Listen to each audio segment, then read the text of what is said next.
Hello everyone, welcome back to my YouTube channel. My name is Pooja Rathore and I hope you all are doing good. I'm back again after a very long time and I missed you so much. I missed making videos a lot, but anyways, I'm back again and this is a very special video for you. And before making this video, I was reading your comments and I came across few comments where people have requested me to share my tips and share my experience while learning English. So I thought it's pretty interesting topic and I should make a video on this. So here's a video where I'm going to discuss everything in detail. I'm going to tell you exactly what I did and definitely अगर आप इस video को and तक देखते हैं तो ये आपको सब कुछ बताने वाला है कि कैसे मैंने अपनी इंग्लिश को इम्प्रूव किया था और you can also use these tips and follow them to improve your English as well. So guys, tip number 1 is I believe that there is no right or wrong method in learning English, but you have to find out your own method. This is very important that we understand that each person has their own method to learn English. Yes, I might learn with some method and you might learn with some different method. So it's not compulsory that every time when someone suggests you that this is how they learn English, so you also try to, follow the same thing, but it doesn't work for you. For that you need to understand that there is no such right or wrong method and you have to find out your own method. You have to find out the method which is best for you, which suits your learning ability. Okay, and do not believe on anyone's suggestions blindly because जो दूसरे के लिए काम कर रहा है वो ज़रूरी तो नहीं है कि आपके लिए भी काम करे. इसीलिए you have to find out which method is working for you. And ये होगा कैसे? How you can do this is आप कई सारे methods try कीजिए. You can try different methods and then eventually you will find out some method which is working for you. Okay, जैसे कि मैंने बहुत सारे मेथड्स ट्राई किए थे इंग्लिश सीखने के लिए. I would do listening, reading, speaking, writing, everything. But then I realise that I am not good at everything, but there is one thing that my listening skills are pretty strong. Okay, जितना मुझे listening से समझ में आता है, जितना मैं listening से सीख सकती हूँ उतना मैं बाकी किसी चीज़ से नहीं सीख सकती. So I try to focus more on listening part. Okay, I would watch lot of content, I would listen to lot of different sources in order to learn English. So ये मुझे कैसे पता चला? मैंने भी बहुत सारे मेथड्स को ट्राई किया. इस वैसे ही आपको भी करना होगा, तभी आपको पता चलेगा कि कौन सा मेथड आपके लिए सही है. So this is very small and very important tip for you कि आप भी अपना मेथड खुद ढूंढें. ओके, किसी से पूछने की ज़रूरत नहीं है एंड ना ही आपको जैसे आप यूट्यूब पे सर्च करते रहते हैं ऐसी वीडियोस की कैसे इंग्लिश सीखें, how to become fluent in English, but वो वीडियोस में जो भी बताया रहता है वो हो सकता है आपके लिए काम ना करें. ठीक है, इसीलिए आपको खुद मेथड अपना ढूंढना होगा and then start working on it. Okay, so this is very important. Tip number 1, try to find your method.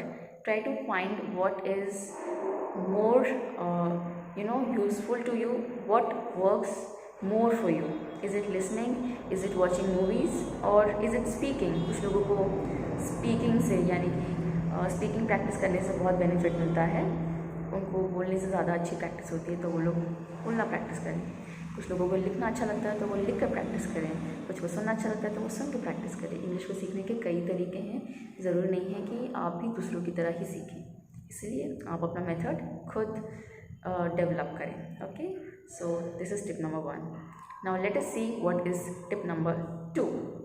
Guys, I believe that in the beginning the main problem that most of the people face is that they are unable to make proper sentences and they lack phrases that are commonly used in English.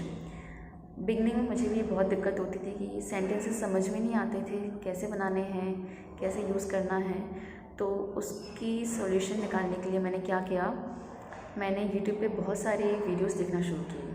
ठीक है, बहुत सारे मैंने phrases सीखे, sentences सीखे और तब मुझे समझ में आया कि हाँ, ये सेंटेंस हम इस सिचुएशन में यूज़ कर सकते हैं। तो आपको भी शायद ये मेथड फॉलो करना चाहिए। अगर आप बिगनर हैं और आपको बिल्कुल भी इंग्लिश सेंटेंसेस बनाने नहीं आते हैं, then you can start learning survival English. You can start learning some basic sentences, some daily use conversation starters, जो कि आप अपनी डेली लाइफ में यूज़ कर सकते हैं। ठीक है, उन सेंटेंसेस को यूज़ करने से बहुत फ़ायदा होगा। जब आपको मौका मिले इंग्लिश बोलने का, तो आपको थोड़ा सा आइडिया रहेगा कि हाँ यार, ये कुछ सेंटेंसेस हैं मेरे दिमाग में जो मैं यूज़ कर सकती हूँ। क्योंकि एकदम फ्लुएंटली एक्सप्रेस करना किसी को नहीं आता कि कंटिन्यूसली इंग्लिश में बोल लें, ये बहुत दिक्कत होती है और ये फ्लुएंसी बहुत टाइम बाद आती है। तो स्टार्टिंग का जो पूरा टाइम पीरियड है वो तो इसी में निकल जाता है कि हम कुछ कुछ सेंटेंसेस बनाना सीखें धीरे धीरे।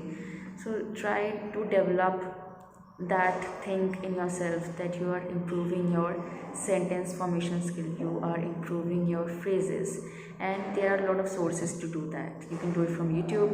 I have told in my previous video about few channels. There are few good channels on YouTube that I follow to learn English, and basically उन्हीं चैनल से मैंने phrases and sentences सीखे थे। तो आप भी उनसे सीख सकते हैं, बहुत अच्छे चैनल्स हैं वो। और साथ में आपको अगर कोई और सोर्स है, कुछ ऐप वगैरह है जहाँ से आप सेंटेंस सीख सकते हैं, तो प्लीज़ प्रैक्टिस करते रहिए। और फ्रेजेस और सेंटेंसेस सीखने से बहुत फ़ायदा होगा।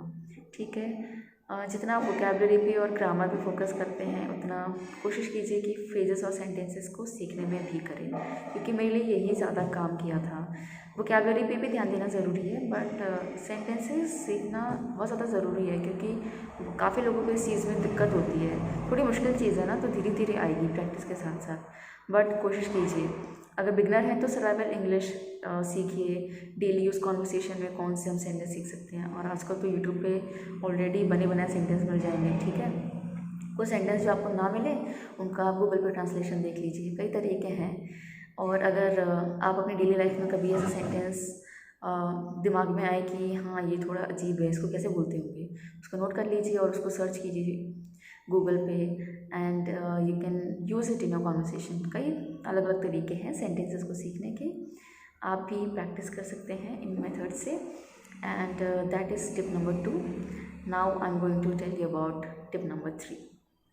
Guys, now let us see what is tip number 3। बहुत ही सिंपल सी टिप है, बट स्टिल मैं इसको इंक्लूड करना चाहूँगी। मुझे लगता है कि कुछ लोग ये गलती करते हैं कि इंग्लिश सीखते वक्त, सीखने के दौरान वो ग्रामर को बहुत ज़्यादा इम्पोर्टेंस देते हैं। ग्रामर ज़रूरी है, मैं ये नहीं कह रही कि बिल्कुल भी ग्रामर मत पढ़ो, लेकिन एक लिमिट में ग्रामर पढ़ो बस। ग्रामर का इतना ज़्यादा यूज़ नहीं होता है इंग्लिश फ्लुएंसी में। ठीक है, सो ज़्यादा वक्त अपना बर्बाद करने की ज़रूरत नहीं है। Don't spend too much time on studying grammar. You just need to go through some basic rules, and if you have studied in English medium school, that's enough. Okay, you don't have to study anything extra beyond that. Okay, that much is enough, trust me.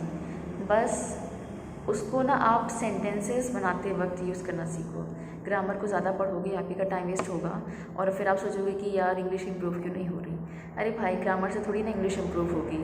Fluency एक ऐसी चीज़ है जो practice के साथ साथ आती है, वो ग्रामर का उसमें बहुत ही कम रोल है। सो इस चीज़ को समझिए एंड ग्रामर के ऊपर ज़्यादा फोकस करना बंद कर दीजिए। ठीक है, सो ये एक छोटी सी टिप है, आई होप आपको समझ में आ गई होगी। अब हम देखते हैं कि टिप नंबर 4 क्या है। Let's see what is tip number 4। Guys, now one last tip which I want to tell you is don't be afraid to speak in English. मैं जानती हूँ ये आपने कई लोगों से सुना होगा, काफ़ी क्लीशे बोरिंग साउंड करता है, but this is true. Everybody who has learned English, who is speaking English fluently, it's just because they were never scared, they were never afraid to make mistakes. They were never, they never cared about people. They never thought that if they cannot speak good English, people will judge them, people will make fun of them, and that's why they never stop learning English. They keep doing their efforts, they keep practicing every day, and that's how they reach the level of fluency. and यही मैं आपको बताना चाहती हूँ, कोई shortcut नहीं है और कोई मेथड मुश्किल नहीं है। बस भरोसा रखना अपने ऊपर और कोशिश करते रहना, प्रैक्टिस करते रहना। डरना मत गलतियाँ करने से, गिरने से। और एक दिन ऐसा ज़रूर आएगा जब आप बहुत अच्छी इंग्लिश बोलेंगे, बिल्कुल फ्लुएंटली बोलना सीख जाएंगे। बस तब तक प्रैक्टिस रेगुलरली करते रहें। ओके, देखिए, one thing that I want to share with you, that even today I make a lot of mistakes while speaking. I sometimes fumble, sometimes I go blank. कभी कभी मेरे दिमाग में बिल्कुल भी वर्ड्स नहीं आते हैं, क्या बोलूँ कैसे बोलूँ, but that doesn't mean I stop learning English. I knew this is my weak point and I'm in the process of learning, so this will happen. I can never say that okay, now I have become perfect, I have learned fluent English, so now I should just stop learning. That day will never come. Okay, so आपको भी ये बात समझनी होगी कि जितना आप ज़्यादा सीखोगे, जितना आप ज़्यादा प्रैक्टिस करोगे, उतना ही ज़्यादा इम्प्रूव करते जाओगे. परफेक्शन के उस आइडिया में मत रहो कि जब हम परफेक्ट हो जाएंगे तब हम बोलना शुरू करेंगे, क्योंकि ऐसा दिन तो कभी आएगा ही नहीं ना. क्योंकि जब सीखोगे तो तभी, जब आप बोलोगे तभी तो धीरे धीरे इम्प्रूवमेंट होगा, तभी तो आप परफेक्शन के करीब जाओगे. इसीलिए लगातार प्रैक्टिस करते रहो और गलतियाँ करने से कभी मत डरो. ठीक है, इनफैक्ट लोग आपको मजाक उड़ा रहे हैं, let them make fun, let them जज you, let them mock at you, but never stop learning English. It's a very very long process. Okay, it's very time taking, but you have to keep making efforts, you have to keep practicing, and remember कि improvement उतना ही बड़ा होगा जितने बड़े आपके efforts होंगे, जितनी ज़्यादा आपकी practice होगी. So with that I would like to end today's video.